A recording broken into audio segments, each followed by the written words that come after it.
ꯂꯝꯗꯝꯁꯤꯒꯤ ꯇꯣꯉꯥꯟ ꯇꯣꯉꯥꯟꯕ ꯍꯤꯔꯝꯗ ꯃꯁꯛ ꯅꯥꯏꯔꯕ ꯃꯤꯑꯣꯏꯁꯤꯡꯒ ꯏꯄꯥꯛ ꯇꯤꯚꯤ ꯅ꯭ꯌꯨꯁꯒ ꯑꯈꯟꯅꯅ ꯎꯅꯗꯨꯅ ꯃꯈꯣꯏꯒꯤ ꯋꯥꯈꯜ ꯂꯧꯁꯤꯡ ꯃꯤꯌꯥꯝꯗ ꯁꯦꯌꯔ ꯇꯧꯗꯨꯅ ꯂꯥꯛꯄꯒꯤ ꯁꯔꯨꯛ ꯑꯃ ꯑꯣꯏꯅ ꯉꯁꯤ ꯑꯃꯨꯛ ꯑꯈꯟꯅꯅ ꯎꯅꯖꯩꯕ ꯃꯤꯑꯣꯏ ꯑꯁꯤ ꯃꯤꯌꯥꯝꯅꯁꯨ ꯊꯣꯏꯗꯣꯛ ꯍꯦꯟꯗꯣꯛꯅ ꯁꯛꯈꯪꯅꯔꯕ ꯑꯗꯨꯒ ꯍꯟꯗꯛ ꯂꯥꯛꯀꯗꯧꯔꯤꯕ ꯃꯅꯤꯄꯨꯔ ꯖꯦꯅꯔꯦꯜ ꯑꯦꯁꯦꯝꯕ꯭ꯂꯤ ꯃꯤꯈꯜꯗꯁꯨ ꯋꯥꯡꯈꯦꯝ ꯀꯦꯟꯗ꯭ꯔꯗꯒꯤ ꯃꯤꯔꯦꯞ ꯑꯣꯏꯒꯅꯤ ꯍꯥꯏꯅ ꯊꯧꯔꯥꯡ ꯇꯧꯔꯤꯕ ꯌꯥꯏꯔꯤꯄꯣꯛ ꯕꯤꯁꯅꯨꯅꯥꯗꯒꯤ ꯑꯣꯖꯥ ꯑꯅꯟꯗ ꯂꯥꯏꯁ꯭ꯔꯝꯅꯤ꯫ ꯑꯣꯖꯥꯕꯨ ꯑꯍꯥꯟꯕꯃꯛꯇꯗ ꯏꯄꯥꯛ ꯇꯤꯚꯤ ꯅ꯭ꯌꯨꯁꯀꯤ ꯃꯥꯏꯀꯩꯗꯒꯤ ꯇꯔꯥꯝꯅ ꯑꯣꯛꯆꯔꯤ꯫ Thank you. ꯑꯣꯖꯥꯗꯒꯤ ꯑꯍꯥꯟꯕ ꯈꯪꯖꯅꯤꯡꯕꯁꯤ ꯑꯣꯖꯥ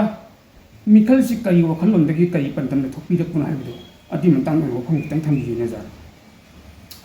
ꯑꯍꯥꯟꯕꯗ ꯑꯩꯈꯣꯏꯒꯤ ꯏꯄꯥꯛ ꯇꯤꯚꯤꯗꯒꯤ ꯂꯥꯛꯄꯤꯔꯤꯕ ꯑꯩꯈꯣꯏꯒꯤ ꯄ꯭ꯔꯦꯁꯀꯤ ꯁꯤꯅꯧꯕꯨ ꯍꯥꯏꯅꯤꯡꯉꯥꯏ ꯂꯩꯇꯅ ꯊꯥꯒꯠꯄ ꯐꯣꯡꯗꯣꯛꯆꯔꯤ꯫ ꯃꯔꯨꯑꯣꯏꯅ ꯑꯩꯒꯤꯗꯃꯛꯇ ꯁ꯭ꯄꯦꯁꯤꯌꯦꯜꯂꯤ ꯏꯟꯇꯔꯚ꯭ꯌꯨ ꯑꯃ ꯂꯧꯕꯤꯒꯦ ꯍꯥꯏꯗꯨꯅ ꯂꯥꯛꯄꯤꯔꯤꯕ ꯁꯤꯒꯤꯗꯃꯛꯇ ꯍꯥꯏꯅꯤꯡꯉꯥꯏ ꯂꯩꯇꯅ ꯊꯥꯒꯠꯄ ꯐꯣꯡꯗꯣꯛꯆꯔꯤ꯫ ꯑꯩꯒꯤ ꯁꯝꯂꯞꯄ ꯈꯤꯇꯪ ꯍꯥꯏꯖꯒꯦ ꯃꯤꯌꯥꯝꯗ꯫ ꯑꯩꯁꯤ ꯌꯥꯏꯔꯤꯄꯣꯛ ꯖꯨꯅꯤꯌꯔ ꯍꯥꯏ ꯁ꯭ꯀꯨꯜ ꯍꯥꯏꯗꯅ ꯁ꯭ꯀꯨꯜ ꯑꯃ ꯂꯩꯔꯝꯃꯤ, ꯑꯗꯨꯗ ꯇꯝꯃꯛꯑꯕ ꯃꯇꯨꯡꯗ ꯗꯣꯟ ꯕꯣꯁꯀꯣ ꯁ꯭ꯀꯨꯜ ꯆꯤꯡꯃꯩꯔꯣꯡꯗ ꯑꯩ ꯀ꯭ꯂꯥꯁ 10 ꯊꯥꯔꯛꯏ꯫ ꯑꯗꯨꯒꯤ ꯃꯇꯨꯡꯗ ꯑꯒ꯭ꯔꯥꯒꯤ ꯍꯣꯂꯤ ꯄꯥꯕ꯭ꯂꯤꯛ ꯁ꯭ꯀꯨꯜꯗ 11-12 ꯇꯝꯃꯕ ꯃꯇꯨꯡꯗ ꯁꯤꯂꯣꯡꯗ ꯂꯩꯕ ꯁꯦꯟꯠ ꯑꯦꯟꯊꯣꯅꯤ ꯀꯣꯂꯦꯖ ꯑꯁꯤꯗ ꯑꯩꯈꯣꯏꯒꯤ ꯕꯦꯆꯦꯂꯔ ꯑꯣꯐ ꯕꯤꯖꯤꯅꯦꯁ ꯑꯦꯗꯃꯤꯅꯤꯁꯇ꯭ꯔꯦꯁꯟꯗ ꯑꯩ ꯒ꯭ꯔꯦꯖꯨꯑꯦꯠ ꯂꯣꯏꯁꯤꯟꯖꯔꯦ꯫ ꯑꯗꯨꯒꯤ ꯃꯇꯨꯡꯗ ꯑꯩ Lal Bahadur Shastri institute of management technology ꯕꯔꯦꯂꯤꯗ ꯂꯩꯕ ꯏꯟꯁꯇꯤꯇ꯭ꯌꯨꯠ ꯑꯁꯤꯗ ꯄꯣꯁꯠ ꯒ꯭ꯔꯦꯖꯨꯑꯦꯠꯇ ꯕꯤꯖꯤꯅꯦꯁ ꯃꯦꯅꯦꯖꯃꯦꯟꯠꯇ ꯄꯣꯁꯠ ꯒ꯭ꯔꯦꯖꯨꯑꯦꯠꯂꯣꯏꯁꯤꯟꯖꯔꯦ꯫ ꯑꯗꯨꯒꯤ ꯃꯇꯨꯡꯗ ꯆꯍꯤ 13 ꯍꯦꯟꯅ ꯑꯩ ꯃꯜꯇꯤꯅꯦꯁꯅꯦꯜ ꯀꯝꯄꯅꯤꯗ ꯊꯕꯛ ꯇꯧꯗꯨꯅ ꯑꯩꯈꯣꯏꯒꯤ ꯁꯤꯅꯤꯌꯔ ꯐꯥꯏꯅꯥꯟꯁꯤꯌꯦꯜ ꯔꯤꯁꯔꯆ ꯑꯦꯅꯥꯂꯤꯁꯠ ꯑꯣꯏꯅ ꯇꯧꯗꯨꯅ ꯑꯩ ꯂꯩꯖꯔꯝꯃꯤ꯫ ꯑꯗꯨꯒꯤ ꯃꯇꯨꯡꯗ ꯊꯕꯛ ꯇꯣꯛꯑꯕ ꯃꯇꯨꯡꯗ ꯑꯩ ꯂꯩꯀꯥꯏꯁꯤꯗ ꯂꯩꯕ ꯕꯤꯁꯅꯨꯅꯥꯍꯥ ꯌꯨꯊ ꯐꯦꯗꯔꯦꯁꯟ ꯌꯥꯏꯔꯤꯄꯣꯛ ꯋꯥꯏꯐꯥꯏ ꯀ꯭ꯂꯕꯀꯤ ꯏꯆꯤꯜ ꯏꯅꯥꯎꯁꯤꯡꯅ ꯂꯥꯛꯑꯒ ꯀ꯭ꯂꯕ ꯑꯁꯤ ꯂꯩꯀꯥꯏ ꯑꯁꯤ ꯁꯣꯊꯔꯦ ꯍꯥꯏꯗꯨꯅ ꯀ꯭ꯂꯕꯀꯤ ꯄ꯭ꯔꯁꯤꯗꯦꯟꯠ ꯑꯣꯏꯕꯤꯌꯨ ꯍꯥꯏꯗꯨꯅ ꯀ꯭ꯂꯕꯀꯤ ꯄ꯭ꯔꯁꯤꯗꯦꯟꯠ ꯑꯣꯏꯗꯨꯅ ꯂꯩꯀꯥꯏ ꯑꯁꯤ ꯁꯦꯝꯒꯠ ꯁꯥꯒꯠꯄꯗ ꯑꯆꯧꯕ ꯊꯧꯗꯥꯡ ꯂꯧꯖꯩ꯫ ꯑꯗꯨꯒ ꯑꯩꯒꯤ ꯀ꯭ꯂꯕꯀꯤ ꯄꯤꯔꯤꯌꯗꯇ ꯑꯩꯅ ꯇꯧꯕ ꯊꯕꯛ ꯈꯔꯗꯪ ꯑꯩ ꯃꯤꯌꯥꯝꯗ ꯍꯥꯏꯖꯒꯦ꯫ ꯑꯩꯈꯣꯏꯒꯤ ꯂꯥꯏꯕ꯭ꯔꯦꯔꯤ ꯂꯩꯔꯝꯗꯕ ꯂꯥꯏꯕ꯭ꯔꯦꯔꯤ ꯁꯥꯒꯠꯂꯤ, ꯑꯗꯒꯤ ꯑꯩꯈꯣꯏꯒꯤ ꯂꯝꯕꯤ ꯊꯣꯡ ꯑꯦꯛꯁꯤꯗꯦꯟꯠ ꯌꯥꯝꯅ ꯊꯣꯛꯏ ꯍꯥꯏꯗꯨꯅ ꯑꯩꯈꯣꯏ ꯁ꯭ꯇ꯭ꯔꯤꯠ ꯂꯦꯝꯞ 34 ꯍꯥꯞꯄꯤ꯫ ꯑꯗꯨꯒꯤ ꯃꯊꯛꯇ ꯑꯩꯈꯣꯏꯒꯤ ꯀꯝꯃꯨꯅꯤꯇꯤ ꯍꯣꯜ ꯁꯦꯝꯖꯤꯟꯗꯨꯅ ꯑꯗꯒꯤ ꯁ꯭ꯄꯣꯔꯠꯁꯀꯤ ꯑꯣꯏꯕ ꯑꯗꯨꯒꯨꯝꯂꯕ ꯆꯥꯎꯈꯠꯅꯕ ꯍꯣꯠꯅꯕꯗ ꯑꯆꯧꯕ ꯊꯧꯗꯥꯡ ꯂꯧꯏ꯫ ꯀꯦꯟꯁꯔꯅ ꯅꯥꯔꯕ ꯏꯃꯨꯡꯁꯤꯡꯗ 5,000 ꯀ꯭ꯂꯕꯀꯤ ꯊ꯭ꯔꯨꯗ ꯄꯤꯗꯨꯅ ꯑꯩꯈꯣꯏꯒꯤ ꯋꯥꯔꯕ ꯏꯃꯨꯡꯁꯤꯡꯗ ꯃꯇꯦꯡ ꯄꯥꯡꯖꯔꯤ꯫ ꯑꯗꯨꯕꯨ ꯂꯥꯏꯕꯛ ꯊꯤꯕꯗꯒꯤ ꯑꯩꯈꯣꯏꯒꯤ ꯃꯦꯒꯤ ꯇꯥꯔꯤꯛ 3, 2023ꯗ ꯀꯨꯀꯤ ꯃꯩꯇꯩꯒꯤ ꯂꯥꯟ ꯍꯧꯔꯛꯇꯨꯅ ꯑꯆꯧꯕ ꯑꯩꯈꯣꯏꯒꯤ ꯏꯁꯨꯁ ꯑꯃ ꯑꯩꯈꯣꯏꯒꯤ ꯊꯣꯛꯂꯛꯄꯗꯒꯤ ꯑꯩꯈꯣꯏꯅ ꯃꯇꯝꯗꯨꯗ ꯌꯥꯏꯔꯤꯄꯣꯛꯂꯣꯝ ꯁꯥꯏꯠꯇ ꯑꯆꯧꯕ ꯊꯧꯗꯥꯡ ꯂꯧꯔꯛꯏ꯫ ꯑꯩꯈꯣꯏ ꯂꯩꯔꯤꯕ ꯀ꯭ꯂꯕ ꯃꯌꯥꯝꯁꯤ ꯄꯨꯟꯁꯤꯟꯅꯕꯒꯤꯗꯃꯛꯇ ꯅꯣꯡꯄꯣꯛ ꯁꯥꯡ ꯑꯄꯨꯟꯕ ꯂꯨꯞ ꯍꯥꯏꯗꯅ ꯑꯦꯄꯦꯛꯁ ꯕꯣꯗꯤ ꯑꯣꯐ 18 ꯀ꯭ꯂꯕꯁ ꯑꯩꯈꯣꯏ ꯆꯟꯗ꯭ꯔꯈꯣꯡꯗꯒꯤ ꯍꯧꯔꯒꯅ ꯑꯩꯈꯣꯏꯒꯤ ꯈꯦꯇ꯭ꯔꯤ ꯂꯩꯀꯥꯏ ꯐꯥꯎꯕꯒꯤ ꯀ꯭ꯂꯕ 18 ꯀ꯭ꯂꯕꯁꯀꯤ ꯑꯦꯄꯦꯛꯁ ꯕꯣꯗꯤ ꯑꯃ ꯁꯦꯝꯗꯨꯅ ꯃꯇꯝꯗꯨꯒꯤ ꯏꯁꯨꯁ ꯀꯌꯥꯗ ꯑꯩꯈꯣꯏ ꯑꯆꯧꯕ ꯊꯧꯗꯥꯡ ꯂꯧꯔꯛꯇꯨꯅ ꯔꯦꯂꯤ ꯀꯌꯥ ꯁꯤꯟꯗꯨꯅ ꯑꯩꯈꯣꯏꯒꯤ ꯁꯤꯠ ꯏꯟ ꯄ꯭ꯔꯣꯇꯦꯁ ꯀꯌꯥ ꯊꯝꯗꯨꯅ ꯃꯦꯃꯣꯔꯦꯟꯗꯝ ꯒꯣꯚꯔꯟꯃꯦꯟꯠꯇ ꯀꯌꯥ ꯄꯤꯁꯟꯗꯨꯅ ꯑꯗꯨꯗꯒꯤ ꯍꯦꯟꯗꯣꯛꯇꯅ ꯑꯩꯈꯣꯏꯒꯤ ꯏꯝꯐꯥꯜꯗ ꯆꯠꯇꯨꯅ ꯑꯩꯈꯣꯏꯒꯤ ꯁ꯭ꯇꯦꯠꯀꯤ ꯑꯣꯏꯕ ꯏꯁꯨꯁ ꯀꯌꯥꯗ ꯆꯠꯇꯨꯅ ꯑꯩꯈꯣꯏ ꯋꯥ ꯉꯥꯡꯗꯨꯅ ꯑꯆꯧꯕ ꯊꯧꯗꯥꯡ ꯀꯌా ꯑꯃ ꯂꯧꯖꯔꯛꯈꯤ꯫ ꯑꯗꯨꯒꯤ ꯃꯊꯛꯇ ꯂꯝꯗꯝ ꯑꯁꯤꯗ ꯑꯩꯈꯣꯏꯒꯤ ꯇꯉꯥꯏꯐꯗꯅ ꯇꯧꯗ ꯌꯥꯗꯕ ꯑꯩꯈꯣꯏꯒꯤ ꯐ꯭ꯔꯤ ꯃꯦꯗꯤꯀꯦꯜ ꯀꯦꯝꯞ ꯀꯌꯥ ꯑꯃ ꯄꯥꯡꯊꯣꯛꯈꯤ꯫ ꯃꯔꯨꯑꯣꯏꯅ ꯍꯥꯏꯖꯔꯕꯗ ꯑꯍꯥꯟꯕ ꯑꯣꯏꯅ ꯀꯦꯟꯁꯔ ꯗꯤꯇꯦꯛꯁꯟ ꯑꯩꯈꯣꯏꯒꯤ ꯑꯗꯨꯒꯤꯗꯃꯛꯇ ꯑꯩꯈꯣꯏꯒꯤ ꯌꯥꯏꯔꯤꯄꯣꯛꯂꯣꯝꯗ ꯑꯍꯥꯟꯕ ꯑꯣꯏꯅ ꯑꯩ ꯄꯥꯡꯊꯣꯛꯆꯈꯤ ꯀꯦꯟꯁꯔꯒꯤ ꯗꯤꯇꯦꯛꯁꯟꯒꯤ ꯄ꯭ꯔꯣꯒ꯭ꯔꯥꯝ ꯑꯃ꯫ ꯑꯗꯨꯒꯤ ꯃꯊꯛꯇ HIV ꯄ꯭ꯔꯣꯒ꯭ꯔꯥꯝ ꯀꯌా ꯄꯥꯡꯊꯣꯛꯈꯤ, ꯑꯗꯒꯤ ꯐ꯭ꯔꯤ ꯃꯦꯗꯤꯀꯦꯜ ꯀꯌꯥ ꯄꯥꯡꯊꯣꯛꯆꯈꯤ, ꯑꯗꯒꯤ ꯌꯥꯒꯤ ꯑꯃꯗꯤ ꯑꯇꯣꯞ ꯑꯇꯣꯞꯄ ꯃꯦꯗꯤꯀꯦꯜ ꯀꯦꯝꯞ ꯀꯌꯥ ꯑꯃ ꯄꯥꯡꯊꯣꯛꯈꯤ꯫ ꯑꯗꯨꯒꯤ ꯃꯊꯛꯇ ꯑꯩꯈꯣꯏꯒꯤ PMGY ꯑꯃꯗꯤ ꯑꯩꯈꯣꯏꯒꯤ ꯆꯤꯐ ꯃꯤꯅꯤꯁꯇꯔ ꯍꯛꯁꯦꯜ ꯀꯥꯔꯗ ꯍꯥꯏꯔꯤꯕꯁꯤꯡꯁꯤꯒꯤ ꯏꯟꯔꯣꯜꯃꯦꯟꯠ ꯇꯧꯅꯕꯒꯤꯗꯃꯛꯇ ꯄ꯭ꯔꯣꯒ꯭ꯔꯥꯝ ꯄꯥꯡꯊꯣꯛꯈꯤ ꯑꯩꯈꯣꯏ ꯌꯥꯏꯔꯤꯄꯣꯛꯇ ꯑꯩꯅ ꯏꯁꯥꯅ ꯍꯣꯠꯅꯖꯔꯒ꯫ ꯑꯗꯨꯗꯒꯤ ꯍꯦꯟꯗꯣꯛꯇꯨꯅ ꯑꯩꯈꯣꯏꯒꯤ ꯀꯁꯣꯝ ꯑꯃꯗꯤ ꯊꯧꯕꯥꯜ ꯀꯁꯣꯝ ꯔꯣꯗ ꯑꯁꯤ ꯑꯩꯈꯣꯏꯒꯤ ꯃꯇꯝ ꯑꯃꯗ ꯄꯣꯠ ꯍꯣꯜꯁ ꯃꯌꯥꯝ ꯑꯃ ꯂꯩꯗꯅ ꯆꯠꯄ ꯌꯥꯔꯝꯗꯦ, ꯃꯗꯨ ꯃꯦꯟꯅꯕ ꯍꯣꯠꯅꯕꯗ ꯑꯆꯧꯕ ꯊꯧꯗꯥꯡ ꯂꯧꯗꯨꯅ ꯑꯩꯈꯣꯏꯒꯤ ꯗꯤꯄꯔ ꯑꯦꯁꯣꯁꯤꯌꯦꯁꯟꯒ ꯄꯨꯜꯂꯒ ꯍꯥꯏꯔꯤꯕ ꯄꯣꯠ ꯍꯣꯜꯁꯤꯡ ꯑꯗꯨ ꯃꯦꯟꯈꯤ ꯑꯩꯒꯤ ꯂꯨꯆꯤꯡ ꯃꯈꯥꯗ꯫ ꯑꯗꯨꯒꯤ ꯃꯊꯛꯇ ꯑꯩꯈꯣꯏꯒꯤ ꯍꯣꯁꯄꯤꯇꯥꯜꯁꯤꯗ ꯗꯣꯛꯇꯔ ꯂꯩꯔꯝꯗꯕ ꯑꯃꯗꯤ ꯆꯥꯡ ꯅꯥꯏꯅ ꯀꯥꯔꯝꯗꯕ ꯀꯌా, ꯑꯗꯒꯤ ꯕꯔꯊ ꯁꯥꯔꯇꯤꯐꯤꯀꯦꯠ ꯂꯧꯕꯗ ꯃꯃꯜ ꯍꯦꯟꯅ ꯂꯧꯕꯒꯤꯗꯃꯛꯇ ꯍꯣꯁꯄꯤꯇꯥꯜ ꯊꯣꯡ ꯂꯣꯟꯖꯤꯟꯗꯨꯅ ꯍꯣꯁꯄꯤꯇꯥꯜ ꯑꯁꯤꯕꯨ ꯆꯥꯎꯈꯠꯅꯕ ꯍꯣꯠꯅꯕꯗ ꯌꯥꯏꯔꯤꯄꯣꯛꯀꯤ CICꯁꯤꯕꯨ ꯆꯥꯎꯈꯠꯅꯕ ꯍꯣꯠꯅꯕꯗ ꯑꯆꯧꯕ ꯊꯧꯗꯥꯡ ꯀꯌꯥ ꯂꯧꯈꯤ꯫ ꯅꯤꯁꯥꯒꯤ ꯃꯇꯥꯡꯗꯁꯨ ꯅꯤꯁꯥ ꯊꯤꯡꯅꯕ ꯍꯣꯠꯅꯕꯗ ꯑꯆꯧꯕ ꯊꯧꯗꯥꯡ ꯀꯌꯥ ꯂꯧꯗꯨꯅ ꯑꯩꯈꯣꯏꯒꯤ ꯀꯥꯎꯟꯁꯤꯂꯤꯡ ꯄ꯭ꯔꯣꯒ꯭ꯔꯥꯝ ꯀꯌꯥ ꯄꯥꯡꯊꯣꯛꯈꯤ꯫ ꯅꯤꯁꯥ ꯆꯥꯕ ꯀꯌꯥꯕꯨ ꯑꯩꯈꯣꯏꯒꯤ ꯋꯥꯔꯤ ꯋꯥꯇꯥꯏ ꯁꯥꯟꯅꯗꯨꯅ ꯑꯐꯕ ꯂꯝꯕꯤꯗ ꯄꯨꯔꯛꯅꯕ ꯀꯌꯥ ꯑꯃꯁꯨ ꯍꯣꯠꯅꯈꯤ꯫ ꯑꯗꯨ ꯍꯥꯏꯔꯤꯕ ꯃꯌꯥꯝ ꯑꯁꯤ ꯇꯧꯔꯨꯕꯗꯒꯤ ꯑꯩꯈꯣꯏꯒꯤ ꯌꯨꯠꯁꯤꯡ ꯑꯁꯤꯅ ꯇꯉꯥꯏꯐꯗꯅ ꯏꯌꯥꯝꯕ ꯅꯪ ꯑꯩꯈꯣꯏꯒꯤ ꯋꯥꯡꯈꯦꯝ ꯀꯦꯟꯗ꯭ꯔ ꯑꯃꯗꯤ ꯃꯅꯤꯄꯨꯔꯒꯤꯗꯃꯛꯇ ꯇꯉꯥꯏꯐꯗꯅ ꯅꯪ ꯍꯥꯏꯔꯤꯕ ꯏꯂꯦꯛꯁꯟ ꯑꯁꯤ ꯊꯣꯛꯑꯒ ꯑꯐꯕ ꯂꯝꯕꯤ ꯑꯃꯗ ꯋꯥꯡꯈꯦꯝ ꯀꯦꯟꯗ꯭ꯔꯁꯦ ꯑꯃꯁꯨꯡ ꯃꯅꯤꯄꯨꯔꯁꯦ ꯆꯥꯎꯈꯠꯅꯕ ꯍꯣꯠꯅꯕꯗ थौदां लौबियु हाइदुना हाइरकपदगी हाइरिबे इलेक्शन असे थेंगनागे हाइदुजु चोंथोकजरपनि तसेंगना मिखलसिगी मतांगदा आई तसेंगना हाइजगे आई तसेंगना पॉलिटिक्स से कैसु पामजब नते अदुगा यामना हाइरुबजु नते मरुओइना अखोइगी मेगी हंदक थोखिबा 2023 दगी थोलखिबा इरांगसिदगी हौरगा अखोइगी मणिपुरगी मैम अखोइने जेंजलुबकांदा थिजलुबकांदा सोयगा मैम लेरंबा ममांग ममांगदा पालंबा सरकारसिंग होजिक पालिबा सरकारसिना तौरिबा थबक थोरमसिंग असोइबा मैम अमा लैबा मसी मैम चुमथोना हाइबदसु मखोइना करिंता तौरक्तबा मरुओइना खोइना सही अहुम हेलबा इरांगसिदा अखोइना इरांग क्या हौगरे रैली क्या सिनगरे मेमोरेंडम क्या पिसनगरे अदु हाइरिबा मैम असे कोइगी गवर्नमेंट अमदी ओपोजिशन दा लैरिबा कोइगी काग्रबा एमएलए मिनिस्टर सिंजिना थबक ओइना अमता पांथोरक्तबा मरोइना हुजिजि रूलिंग दा लैरिबा बीजेपी गवर्नमेंट जिना अखोइना हाइरिबा सेमदो उ अदंगी सीमा फरगा सीमा तौगनी हाइबगी मैम दा पीरिबा सजेशन अमदी कोइना लाउरिबा खोंगिबा मैम जे मोइना तारक्तबुदा मसागी सिस्टम सिना अमतंग संगगा कोइना लाउनिंगबा अमदी तौनिंगबा थबक थोरमसिंगदो कोइना पेंदबसिंगदो कोइना इसाना तौनिंगपगी फौरकपा हाइतारे अदुगा मरुओइना कोइगी केंद्र वांगफिम केंद्रगी थोलैबा बोट लेपनिना थोलैबा मैम जे कोइना सुकुइबा इरांगसदा दोमता यावदबा अदुगा मसागी कानारमदागी हुजि इलेक्शन मैया नक्सला कांदा खक्तदा कोइगी बोट की खुदोंचाबा लौरगा कोइगी power पाइनाबा muscle power सिजननाबा money power सिजननाबा अदुगुम्बा खुदोंचाबा मैमदो लौनबगी इमा लेबाकसे कनगे हाइना थोलक्तबा मैमजे उबदगी तंगाई फदना कोइदी इमा लेबाकसे कनदे याते मणिपुरगी इंटीग्रिटी काइबियारोय मणिपुरगी ngangphaiju काइबियारोय कोइ पुन्ना हिंमिनागदबनी एदु ममांगदा सोइगरबा मैम अदुजु सेमदोलगा अफबा खुनाई अमफबा मणिपुर म सेमनबा होनबदा कोइ इसादा यावरिबि इ जिना हेक सेली बवक्ति कोइ मणिपुरगी दमता फाइट तौगनी दुना पॉलिटिक्स हाइबिसदा तंगाई फदना हुजुजु लैरिबा सिचुएशन असिगी सोल्यूशन में पोरके हाइतादि पॉलिटिकली सोल्यूशन पोरक पन्नतना करिंतो उपाय लेते दुना कोइ पॉलिटिक्स हाइजे तंगाई फदना यूथ अमोइने यावदे यादबदगी इलेक्शन हाइजे थेंगनागे हाइदन थुकसरपनि थागतसे ओजाबो ओजा ममांगी मिखलसिंग मानदब मोंगदा हंतकी लाइबे इलेक्शन सिददि ओजा हौगलै यूथसिंगसिना पॉलिटिक्स की लमदा थवाई याम योक्सिलपगी ममी यम याम चाउं तारि ओजा ओजा सु यूथ की कैंडिडेट अमोइना स्वाइ मतंग फम कितंग थमबि ओजा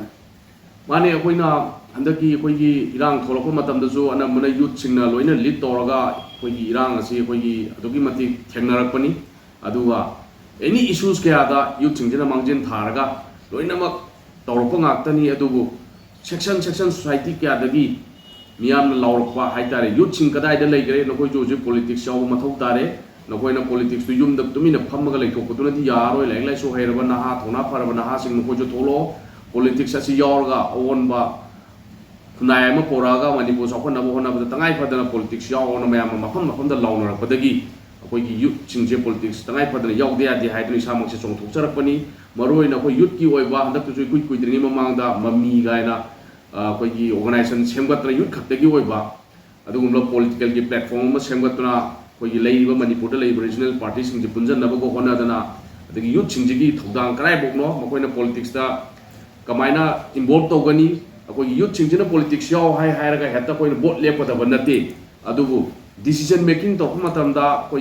afaba candidate khalak matamda naha youth educated oiba thona laiba sing du khalak na bagi damak ta youth sing do oiba chokba thodang ama board khakta lepanatana board yoksal laga adugumba influence wa poraga khonai chokba na bo hona ba chokba thodang lo na bagi damak ta youth sing ge chawrba tangai phadaba matam lakpaduna handak che youth ki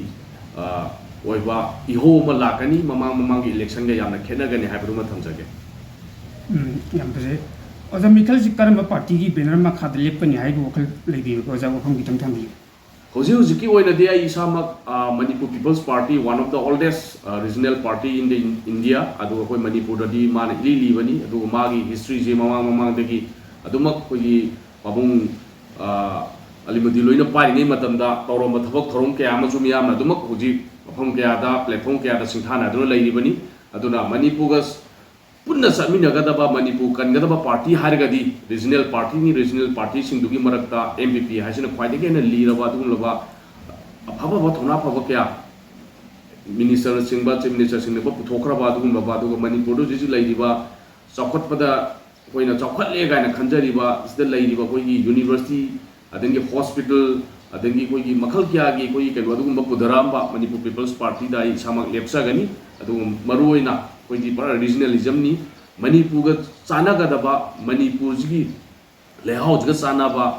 political party हारगदी regional party MPP नि बरमदी मसीना कमायना चाना दुइनो हारा कांदा कोई मणिपुर जी मखल खुदिंग मकी कोई जात जात अदंगी कोई इथनिक ग्रुप मैम लेबा अदुगुम लबा कोई मणिपुर नि अदुना सेंट्रल की ओइबा अदुगुम लबा नेशनल की पार्टी सिंगल लॉक डिसीजन दा कोई मणिपुर जी ग चाना दे अदुना मणिपुर दा पुथोक्साबा मणिपुर की पार्टी ओइबा अदुगुम लबा एमपीपी सिना हारिबा डिसीजन जे लॉक मतमदा मणिपुर जी ग चानागनी अदुगुम मणिपुर की ओइबा प्रजा की दमकता मणिपुर की ओइबा डिसीजन दा अफब मायोन अमदा पोरपा ngमने हाबदो आई थंजगे थागस्ते ओजा ओजा करिंगो मिखल सिदा माइ पा एन खलगा देजा स्टेट की अमदि केंद्र की कई कई डेवलपमेंट तौगे हाइबगी वखल लेबी बनोजा स्टेट के लेवल दा आइना तौनिंग मैम लई मरोइना आई अमगी नाइ खाइदबिदा शेड्यूल ट्राइब कोई मैतै सिंग शेड्यूल ट्राइब ता तंगाई फदना संदब यादे अदुना शेड्यूल ट्राइब सन्नबगी दमकता असेंबली दा लाउगनी असेंबली दा तक्सनगनी मतम दु पाइमिनब सरकार सिंग लोइना सेंट्रल गवर्नमेंट दा तौबा याबा दुगुंबा थबक थोरम तौदुना शेड्यूल ट्राइब ता कोई मैतै जिनमना चलनब होनगनी लोइना कोई एनआरसीजी हुजिक याम अचौबा इहोमल ओइरी करिगुंबा एनआरसीजी ना हुजिक तौगिबा ngमगिबो ओरगदी फै करिगुंबा तहौदबो ओरगदी अकोई एनआरसीजी तहनब होनबदा अचौबा थौदांग लौगनी अदुगा अतोप तो पैसुदा कोई लैरी बैथिनी ग्रुप मैम अमा हाइतारे को कोई मैथै पांगल लैरी अदगी मैथै लैरी नागा कुकी डिस्ट्राइब मखल मैम लैरी नागा दजु मखल क्याम लैरी हाइरिबा मैम जे नुसी सानना हिंगनबगी दमकता कोई डिस्ट्रिक्ट लेवल दा दंगी कोई यूथ की लेवल दा अदुगा एजुकेशन की लेवल दा मखन की प्रोग्राम क्या अमा पांगथोगा पुन्ना हिमिनबा कोई पुन्ना समिनबा अदुगा अपुनबा मणिपुर मा लेहनबगी दमकता होनबदा अचौबा थौदांग लौगनी अदुगा केंद्र की ओइना यंगजरपददी कोई केंद्र से अदुकी मतिक सोथरे मरुओइना कोई एमएलए मा मिनिस्टर मा लैबा हैबसे केंद्र मदा तंगाई फदना लंबी थोंग फहनबा स्कूल सिंग फहनबा अना लायंग सिंग फहनबा अदंगी कोई स्पोर्ट्स सौखलनबा अदंगी एजुकेशन सौखलनबा हाइबसी कोई तंगाई फदबनी अदुना अइना तौजगदबा थबक थोरमदी मसिदी गवर्नमेंट अमा पारप मतमदा एमएलए अमा वर्प मतमदा तंगाई फदना तौगदबा थबनी अदुदगी हेंदोकपा हाइतारे यूथ सिंगी ओइबा मरुओइना निशा चादना मांगिबा अदंगी कोई थबक फंगदबगी मसिंग हेंगलैबा सुगुंबगीदमक्ता तोंगानबा स्कीम हाइतारे को कोई स्किल डेवलपमेंट ट्रेनिंग प्रोग्राम याम तोइना तौगनी युमदों खुदिंग यूथ सिंग थबक अमम पीनबो होनगनी अदुगा निशा सिंजे कमाइना थिंगदगे हाइगादे मरुओइना यूथ सिंजे कोई थबक थोरम लेरक्तबदगी मतम अरे मैम लेरक्पदगी निशा चारक्पा मखोगी लंबी लेरक्तबदो मखोगी लंबी सेंबीनबा यामना होनगनी स्पोर्ट्स अमा यामना कन्ना चौखननबो होनगनी अदुगा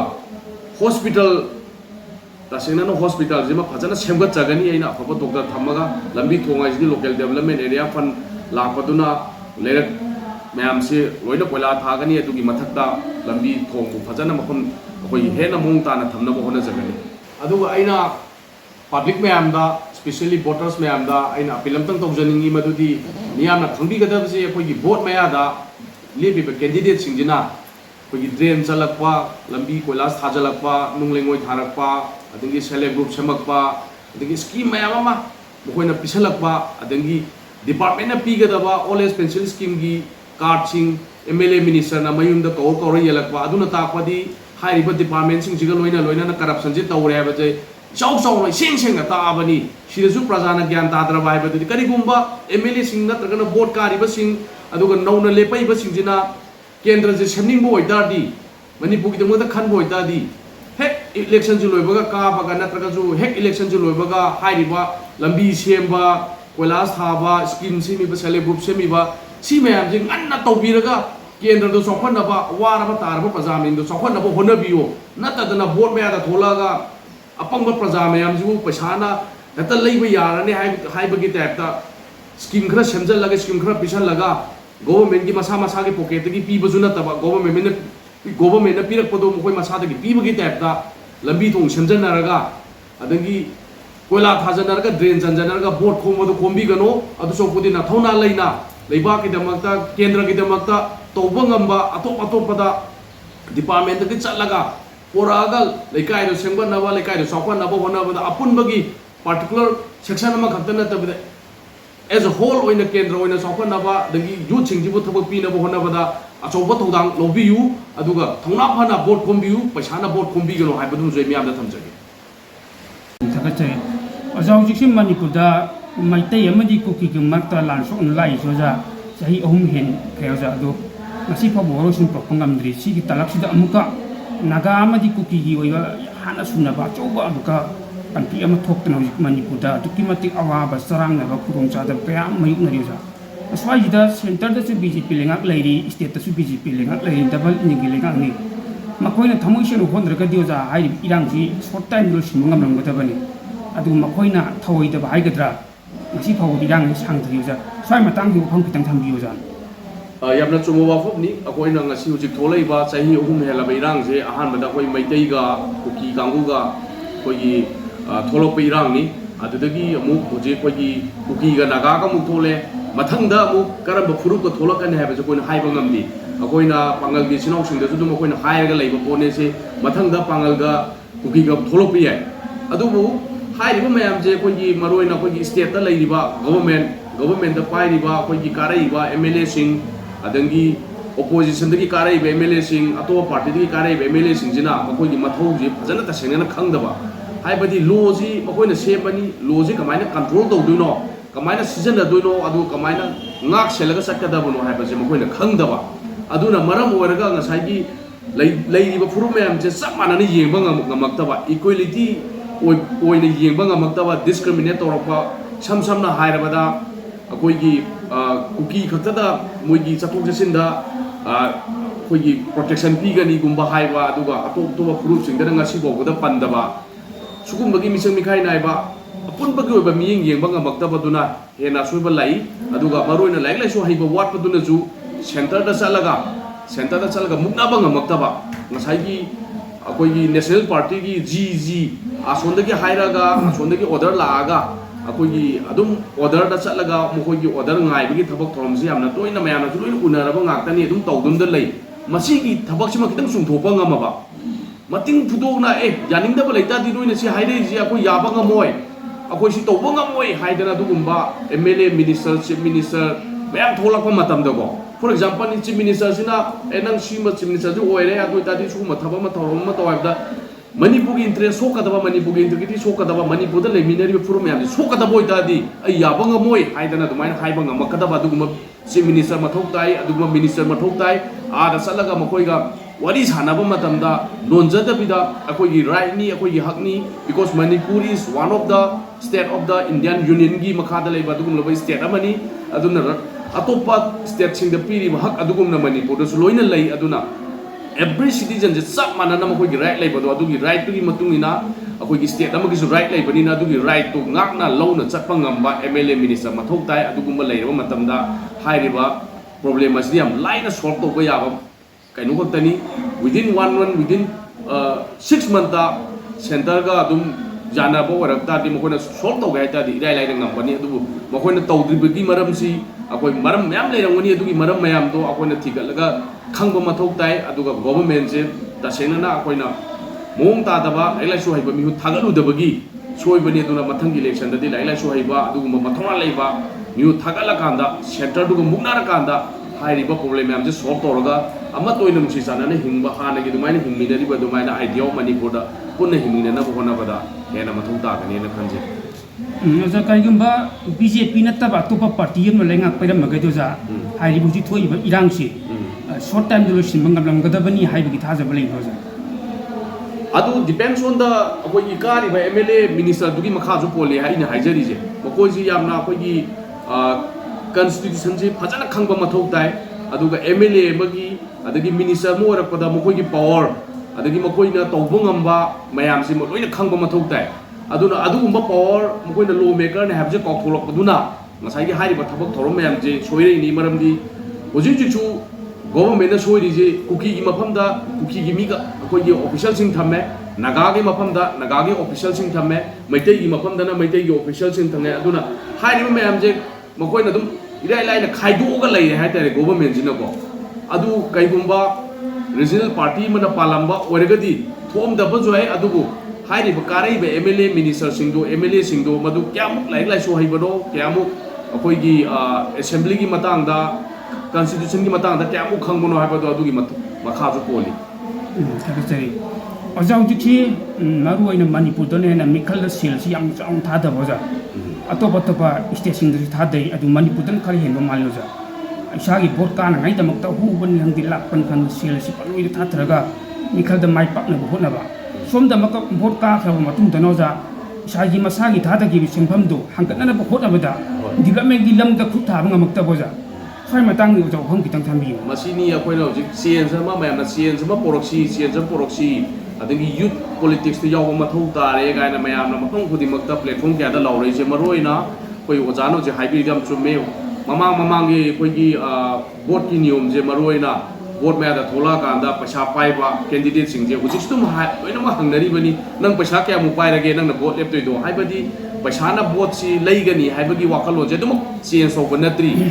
ꯑꯗꯨꯅ ꯀꯃꯥꯏꯅ ꯇꯧꯒꯗꯒꯦ ꯍꯥꯏꯔ ꯀꯥꯟꯗ ꯉꯁꯥꯏ ꯚꯣꯠ ꯑꯃ ꯂꯦꯞꯄꯛꯄ ꯃꯇꯝꯗ ꯂꯨꯄꯥ ꯀ꯭ꯔꯣꯔ 10, 20, 30 ꯁꯤꯖꯤꯟꯅꯔꯛꯄ ꯇꯥꯔꯒꯗꯤ ꯃꯤ ꯑꯃꯃꯝꯗ ꯂꯨꯄꯥ 5,000, 10,000, ꯑꯗꯨꯃꯥꯏꯅ ꯌꯦꯜꯂꯛꯄ ꯃꯇꯝꯗ ꯑꯩꯈꯣꯏꯒꯤ ꯀ꯭ꯔꯣꯔ 10, 20 ꯆꯪꯉꯛꯄ ꯃꯇꯝꯗꯗꯤ ꯃꯥꯅ ꯍꯌꯦꯡ ꯚꯣꯠ ꯀꯥꯔꯀꯥꯟꯗꯗꯤ ꯉꯁꯥꯏꯒꯤ ꯍꯥꯏꯔꯤꯕ ꯄꯩꯁꯥꯗꯣ ꯈꯨꯝꯒꯠꯅꯕ ꯍꯣꯠꯅꯔꯛꯑꯦꯕ ꯑꯗꯨꯅ ꯃꯥꯅ ꯐꯅꯌꯥꯝ ꯇꯧꯅꯤꯡꯉꯝꯕ ꯂꯩꯔꯒꯁꯨ ꯉꯁꯥꯏꯒꯤ ꯃꯥꯒꯤ ꯀꯦꯟꯗ꯭ꯔꯗꯨꯗ ꯃꯥꯒꯤ ꯄꯩꯁꯥꯗꯣ ꯈꯨꯝꯒꯠꯅꯕ ꯍꯣꯠꯅꯕꯗ ꯃꯥ ꯇꯧꯔꯛꯑꯔꯣꯏꯕ ꯑꯗꯨꯒꯤ ꯃꯊꯛꯇꯨꯗ ꯉꯁꯥꯏꯒꯤ ꯃꯥꯅꯁꯨ ꯈꯜꯂꯛꯑꯅꯤ ꯑꯩꯒꯤ ꯀꯦꯟꯗ꯭ꯔꯗꯤ ꯑꯩꯅ ꯚꯣꯠ ꯀꯥꯔꯛꯄꯁꯦ ꯏꯆꯝ ꯆꯝꯅ ꯑꯩꯅ ꯊꯕꯛ ꯑꯐꯕ ꯃꯤ ꯑꯃ ꯑꯣꯏꯔꯒ ꯀꯥꯔꯛꯄ ꯅꯠꯇꯦ ꯑꯩꯗꯤ ꯄꯩꯁꯥ ꯁꯨꯃꯥꯏꯅ ꯇꯧꯔꯒ ꯌꯦꯜꯂꯒ ꯂꯩꯔ ꯀꯥꯔꯛꯄꯅꯤ ꯑꯗꯨꯅ ꯀꯩꯗꯧꯕꯩ ꯁꯦꯝꯗꯣꯏꯅꯣ ꯍꯌꯦꯡ ꯚꯣꯠ ꯃꯌꯥꯗ ꯑꯩ ꯑꯃꯨꯛ ꯂꯩꯔꯒ ꯂꯣꯏꯔꯦ ꯍꯥꯏꯕꯒꯤ ꯋꯥꯈꯜꯗꯣ ꯂꯣꯏꯅ ꯂꯩꯒꯅꯦꯕ ꯑꯗꯨꯅ ꯍꯟꯗꯛꯀꯤ ꯚꯣꯠꯁꯤꯗꯗꯤ ꯄꯩꯁꯥ ꯌꯥꯔꯤꯉꯩꯒꯤ ꯀꯦꯟꯗꯤꯗꯦꯠꯁꯤꯡꯗꯒꯤ ꯄꯩꯁꯥ ꯂꯧꯕꯤꯒꯅꯨ ꯃꯈꯣꯏꯗꯒꯤ ꯄꯩꯁꯥ ꯂꯧꯕꯤꯒꯅꯨ ꯑꯗꯨꯒ ꯊꯥꯗꯕ ꯃꯇꯝꯗ ꯑꯩꯈꯣꯏꯒꯤ ꯄ꯭ꯔꯖꯥꯁꯤꯡꯅ ꯆꯍꯤ 5ꯒꯤ ꯑꯣꯏꯔꯕ ꯌꯥꯝꯅ ꯃꯔꯨ ꯑꯣꯏꯔꯕ ꯈ꯭ꯋꯥꯏꯗꯒꯤ ꯍꯦꯟꯅ ꯏꯝꯄꯣꯔꯇꯦꯟ ꯑꯣꯏꯔꯕ ꯃꯅꯤꯄꯨꯔꯒꯤ ꯍꯧꯖꯤꯛ सिचुएसꯟꯁꯤꯗ ꯑꯗꯨꯒꯨꯝꯂꯕ चही 5ꯒꯤ राइट्सꯤ फजन कैंडिडेटसिंग अदु फजन स्टडी तौबिरो एनालाइज तौबिरो चही 4-5 सिदा मखोइना लेकाइसिगी मणिपुरसिगी करी थबक थोरम तौग्रगे अदुई मतुंग मखोइना कारब मतुंग करी थबक थोरम तौब ngमकदगे हाइबा अदुगुलबा कैंडिडेट मैम तो नैनाबिर मतुंगा पैसा सुंगौ लौदना पैसा सुंतिंग तिंगंदना वोट थादबिरगा कहनबिरगा अवोम पोरागा अदुगुलबा कैंडिडेट सिंग अदुना अखोगी मणिपुरगी दमकता केंद्रगी दमकता अफबा थबक तौहनजी हाइबदो आई म्यामना थमजगे थागतरी अजा टॉपिक से खितंग थैदोकजरगा हजिक से सोशल मीडिया दा मैतै ओइसनु पांगल ओइसनु नत्रगा ट्राइबल ओइसनु कम्युनिटी अमना अमबु हुन्नबा इंथिनबा तोंगा तोंगाबा कया कैप्सूल इरगा थगलपसि मरम ओइरगा नुसी चाना लेमिनरिबा community सिगि मार्कता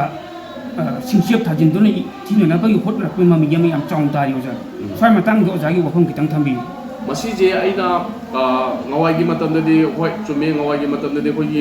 media se aduki matik limited oirami hojikti aduki matik khoi sokhol lapagi matungina khoi social media je aduki matik yamna common oire mi khudimak in fact everyone like su haitaba mi adangi ahan babokta adum khoi social media se loina painare adu maroina aina sida point khara thamningi khara manang khoi ngasai ngauksana bangang sing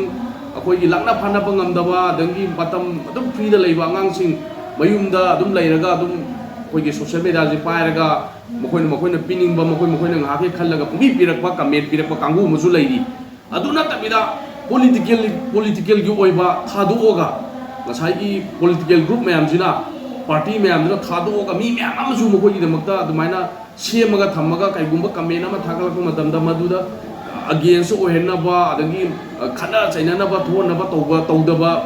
tawnaba honaba political party ma'am amsu lai haitare aduna koini angle ani maksi ugadabani aduga khwaidagi important oibadi akoina social media da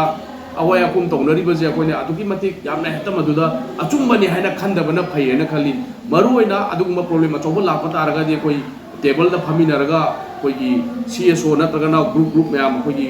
नाकल अनिमक्तुगी लीडरसिंग फमिनागा दुम लोसिनाबा याबा ngakतनी दुगा social media स कोइ ngangnaribu hunariba mayam sidiana mana thau leitaba natragana political gi oiba dum lubamu oiba ngaktani haina khanjai aina